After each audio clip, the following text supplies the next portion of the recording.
Gedung tua berdiri megah di tengah kota, peninggalan zaman kolonial Belanda. Dindingnya penuh lumut, dan kaca-kaca jendelanya sudah retak. Pemerintah mempekerjakan Pak Darto, seorang pria tua, sebagai penjaga malam gedung tersebut. Banyak rumor beredar tentang gedung itu, mulai dari penampakan hantu hingga suara langkah kaki misterius. Namun, Pak Darto hanya mengabaikannya.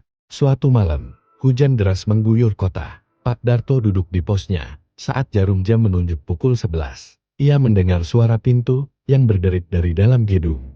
Awalnya ia mengira itu hanya angin, tapi suara itu diikuti oleh bunyi langkah kaki yang berat. Bergema di lorong panjang, Pak Darto mengambil senter dan tongkat kayunya. Dengan langkah hati-hati, ia masuk ke gedung, menyalakan lampu di lorong utama. Cahaya lampu redup menyoroti lukisan-lukisan tua di dinding yang menggambarkan tokoh-tokoh Belanda berpakaian mewah. Salah satu lukisan itu adalah seorang pria dengan memakai seragam militer lengkap. Tatapan matanya terasa hidup, seolah mengawasi setiap gerak-gerik Pak Darto. Saat ia berjalan ke aula besar, suara langkah kaki semakin jelas. "Siapa di sana?" teriak Pak Darto. Suaranya bergetar. Tidak ada jawaban, hanya suara itu yang terus mendekat. Ketika ia menyinari lorong dengan senternya, ia melihat bayangan seseorang di ujung lorong. Sosok itu tinggi, mengenakan mantel panjang, dan memakai topi khas kolonial. Pak Darto memanggil lagi, "Hein, tidak boleh ada orang di sini. Keluar sekarang." Sosok itu tidak bergerak, hanya berdiri diam, menghadap ke arah Pak Darto. Pak Darto memberanikan diri mendekat.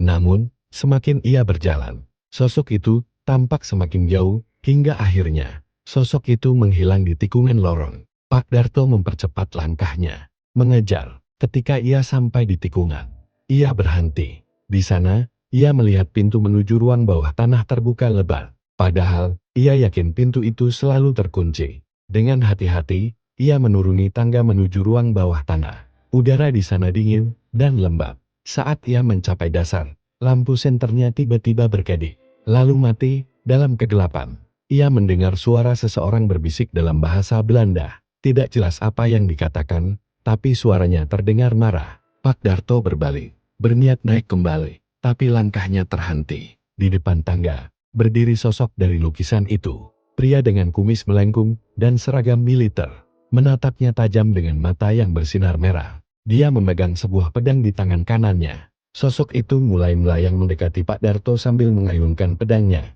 Pak Darto berteriak dan berlari secepat yang dia bisa menuju pintu keluar.